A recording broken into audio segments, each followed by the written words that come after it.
બોટાદ જિલ્લામાં તારીખ 27 અને 28 દરમિયાન તમામ મતદાનો મથક પર ખાસ ઝુંબેશ યોજાશે। બોટાદ ચૂંટણી પંચ દ્વારા તારીખ 1/1/2026 ની લાયકાત તારીખને આધારે મતયાદીની ખાસ સઘન સુધારણા કાર્યક્રમ જાહેર કરાયો છે, જે અંતર્ગત તારીખ 27 અને 28 ડિસેમ્બરે સવારે 10 થી સાંજે 5 દરમિયાન બોટાદ જિલ્લામાં મતદાન મથકો પર ખાસ ઝુંબેશ યોજાશે।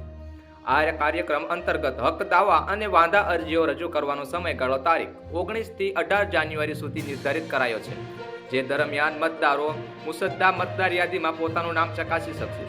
જેમના નામ મતદાર યાદીમાં મેપ થયેલા નથી તેવા મતદારો પોતાનું તેમજ પિતા, માતા, દાદા, દાદીના ઓળખ પુરાવા રજૂ કરી શકે છે। આ દરમિયાન નવા મતદારો માટે મતદાર યાદીમાં નામ નોંધણી, નામના સુધારણા, વધારા તેમજ મતદાર યાદીમાંથી નામ કમી કરાવવા માટે જરૂરી ફોર્મ ભરવાની સુવિધા પણ ઉપલબ્ધ રહેશે। કરીને તારીખ 1/1/26ના 18 વર્ષ પૂર્ણ કરનાર પાત્ર બોટાદ શહેર અને જિલ્લાના નાગરિકોને મતદાર યાદીમાં સમાવિષ્ટ કરવા માટે આ અભિયાન હાથ ધરવામાં આવ્યું છે।